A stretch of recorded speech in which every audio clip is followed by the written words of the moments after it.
নমস্কাৰ জ্যোতিষ শাস্ত্ৰৰ আজিৰ হিতান্তিলৈ সকলোকে স্বাগতম জনাইছো মই ৰিংকুমণি বৰুৱা আৰু আজিও ব্যতিক্ৰম নহয় আমাৰ হৈতে উপস্থিত আছে জ্যোতিষ শাস্ত্ৰবিদ কিৰয়ং আমি কথা পাতিম ৰাশিফলৰ বিষয়ে আমি জানিম আনহাতে বহুকেইটা বিষয় থাকে চিঠিও আছে বহুকেইখন আমি চিঠি লবলৈ চেষ্টা কৰি যাম দাদা স্বাগতম জনাইছো ধন্যবাদ নমস্কাৰ আমি ৰাশিফলৰ মাজলৈ যাম তাৰ পূৰ্বে আমি যাত্ৰা গ্ৰহগতি সেই সন্দৰ্ভত জানি লওঁ হয় আজিৰ দিনটোৰ গ্ৰহগতিসমূহ এনে ধৰণৰ বহি আছে আজি 28 ফেব্ৰুৱাৰী বৃহস্পতি মেঘ ৰাশিত আজি কেতু বহি আছে কন্যা ৰাশিত আৰু লগ্ন ৰাহু মীন ৰাশিত বহি আছে আজি ৰবি শনি বুধ কুম্ভ ৰাশিত বহি আছে আজিৰ দিনটোত শুক্ৰ আৰু মংগল মকৰ ৰাশিত বহি আছে আৰু চন্দ্ৰ কন্যা ৰাশিত বহি আছে তাৰ মানে আজিৰ দিনটো জাতক জাতিকাসকলৰ জন্ম হ'লে কন্যা ৰাশি হ'ব আজি যাত্ৰাৰ ক্ষেত্ৰত মধ্যম ফল এতিয়া আহিছোঁ আজিৰ দিনটোৰ ৰাশিফললৈ প্ৰথমতে মেঘ ৰাশিৰ ফলাফল মই 13 কাৰ্ড মতে দুখন কাৰ্ড লৈছোঁ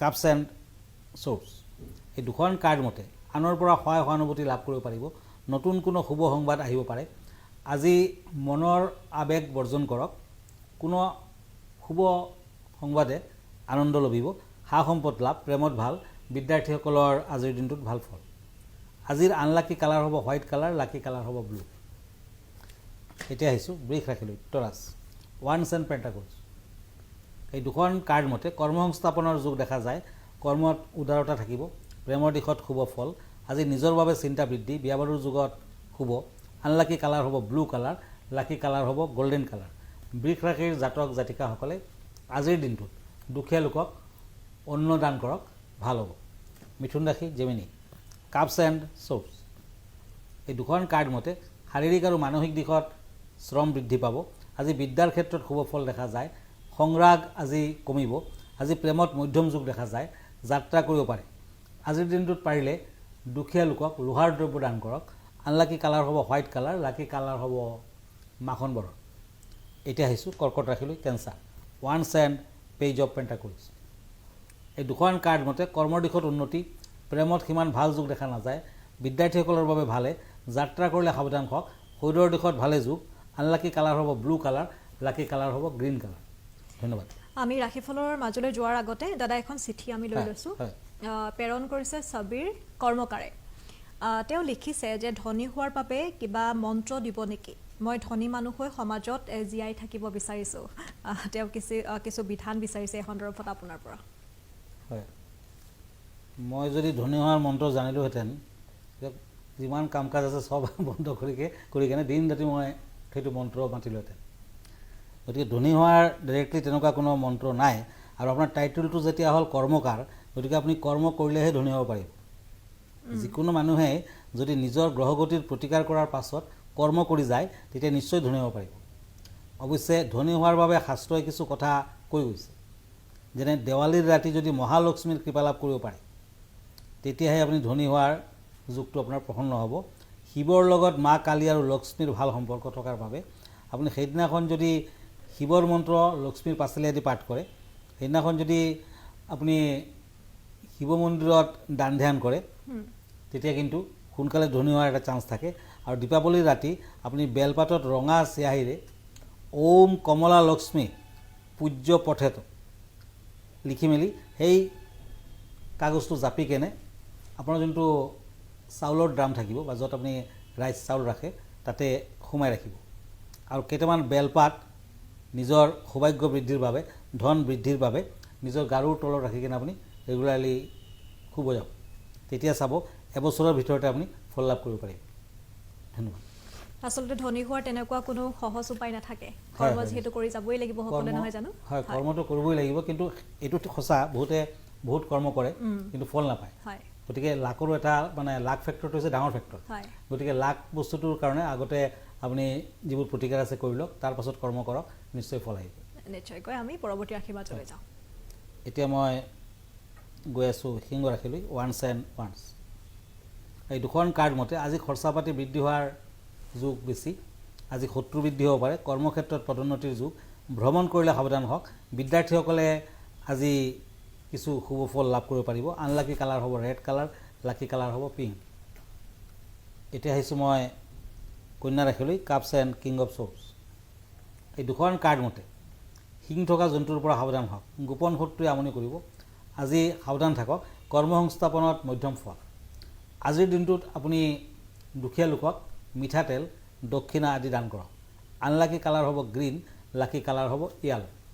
এতিয়া হওক তুলা ৰাশিলৈ, পেণ্টাকুলছ এণ্ড ছ'ৰ্ডছ। এই দুখন কাৰ্ড মতে প্ৰতিযোগিতামূলক পৰীক্ষাত শুভ ফল লাভ, পশ্চিম দিশত ভ্ৰমণ কৰি লাভৱান হ'ব, আনহাতে উত্তৰ দিশত ভ্ৰমণ নকৰিব। বিদ্যাৰ্থীসকলৰ বাবে মধ্যম ফল, প্ৰেমত শুভ ফল। আনলাকি কালাৰ হ'ব হোৱাইট কালাৰ, লাকি কালাৰ হ'ব মেৰুণ কালাৰ। ধন্যবাদ। এতিয়া বৃশ্চিক ৰাশিলৈ আহক, cups and ace of swords, Scorpio'. এই দুখন টেৰট কাৰ্ড মতে কৰ্মত উৎসাহ পাব, সামাজিক কৰ্মত নিষ্ঠা বৃদ্ধি পাব। আজি কিডনী ৰোগ থাকিলে সাৱধান হওক। বিদ্যাৰ্থীসকলে ভাল ফল পাব, প্ৰেমত মধ্যম ফল। আজিৰ দিনটোত পাৰিলে দেৱী মন্দিৰ দৰ্শন কৰক, দেৱী মন্দিৰত ধূপ চাকি আগবঢ়াওক, ভাল হ'ব। আনলাকি কালাৰ হ'ব ব্লেক, লাকি কালাৰ হ'ব আকাশী কালাৰ। ঠিক আছে, আমি ৰাশিৰ মাজলৈ যাম। যিহেতু প্ৰতিদিনে কিছু বিষয় থাকে, আজি দৰ্শকসকলক আপুনি কেনেধৰণৰ বিষয় সন্দৰ্ভত জনাব? হয়, আজি মই মংগল গ্ৰহৰ বিষয়ে ক'ম। মংগল গ্ৰহ যদি অশুভকাৰক হয় তেতিয়া কিন্তু বিভিন্ন ধৰণৰ বেমাৰ আজাৰো আপোনাৰ আহি যাব পাৰে, আৰু মংগলৰ কাৰণে আপোনাৰ জীৱনত কিন্তু যথেষ্ট বিশৃংখলতাই দেখা দিয়ে। আৰু মংগল গ্ৰহৰ প্ৰতিকাৰ হিচাপে মই আগতীয়াকৈ এটা ৰত্ন দেখুৱাই আছোঁ, ষ্টোন। এয়া হ'ল ৰেড কৰেল, ৰক্তপ্ৰবাল। এই ষ্টোনটো আপুনি পিন্ধিব পাৰে আপোনাৰ নিজৰ বডি ৱেইট নতুবা এইজ মতে পিন্ধিব, আৰু ৰিং ফিংগাৰত পিন্ধিব, সোণ নতুবা তামেৰে বনাই পিন্ধিব, নিশ্চয় ফল পাব। এতিয়া আহক মংগল গ্ৰহৰ বিষয়ে দুই এষাৰ। মংগল গ্ৰহ। মংগল গ্ৰহ যুদ্ধ বিগ্ৰহ, শক্তি, সাহস আৰু উদ্যমৰ প্ৰতীক। মংগল গ্ৰহ সৃষ্টি আৰু ধ্বংস দুয়োটাৰে গৰাকী। এই গ্ৰহ ভাল ভাৱত থাকিলে আত্মবিশ্বাস, সহনশীলতা, দয়া, মৰম স্নেহৰ মাজেদি কৰ্তৃত্ব লাভ কৰিবলৈ সক্ষম হয়। মংগল গ্ৰহে জ্ঞান বুদ্ধি প্ৰখৰ কৰে তথা যুক্তিৰে সকলোকে পতিয়ন নিয়াব পাৰে। কৰ্ম বা যুক্তিত স্বাধীনতা দেখা যায়। নেতৃত্ব লাভৰ বাবে শুভ গ্ৰহ। সৈনিক বা পুলিচ মিলিটাৰীসকলৰ ক্ষেত্ৰত মংগল গ্ৰহ সাধাৰণতে উন্নত হয়।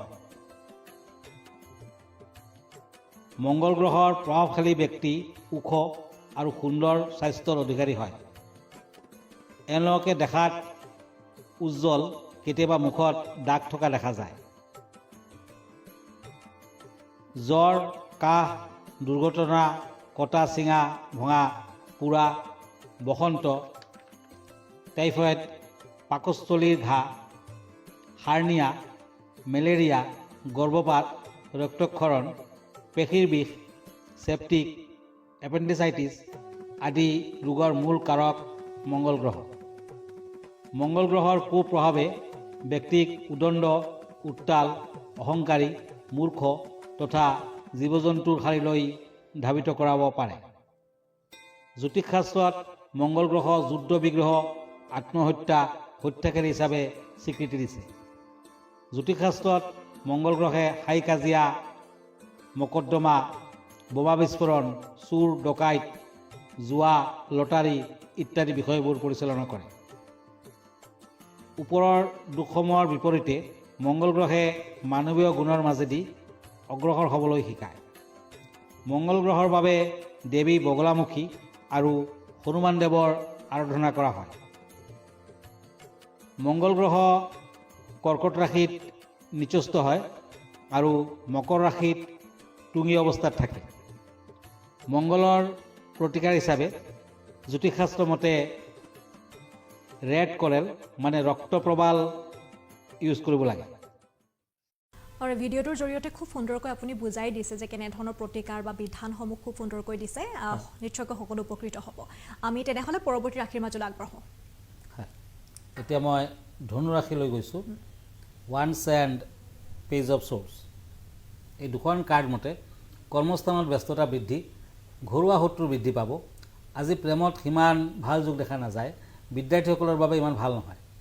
আনলাকি কালাৰ হ'ব ক্ৰীম কালাৰ, ক্ৰীম বৰণটো আনলাকি। লাকি কালাৰ হ'ব অৰেঞ্জ কালাৰ। এতিয়া আহিছোঁ মই মকৰ ৰাশিলৈ। Once and ছ'ৰ্ডছ, কেপ্ৰিকৰ্ণ। মানসিক অশান্তি থাকিব, অৱসাদ থাকিব। প্ৰেমত অৱশ্যে ভাল, বিয়া বাৰুৰ যোগাযোগত শুভ। আয় ব্যয় সমান হ'ব। বিদ্যাত আজি শুভ যোগ দেখা যায়। আজি যাত্ৰা কৰিব পাৰে। আজিৰ দিনটোত মকৰ ৰাশিৰ জাতক জাতিকাসকলে পৰুৱাক কলপাতৰ চেনি ৰাখি খাবলৈ দিয়ক, ভাল হ'ব। আনলাকি কালাৰ হ'ব য়েলো, লাকি কালাৰ হ'ব ৰেড। এতিয়া হওক কুম্ভ ৰাশিলৈ। Cups and টেম্পাৰেঞ্চ। এই দুখন কাৰ্ড মতে যাত্ৰা কৰিলে সাৱধান হ'ব, কৰ্মত অগ্ৰগতি লভিব, মাতৃৰ শুভ যোগ দেখা যায়, প্ৰেমত শুভ, খৰচা পাতি বৃদ্ধি পাব, শৰীৰ ভালে। আনলাকি কালাৰ হ'ব পিংক, লাকি কালাৰ হ'ব মেৰুণ কালাৰ।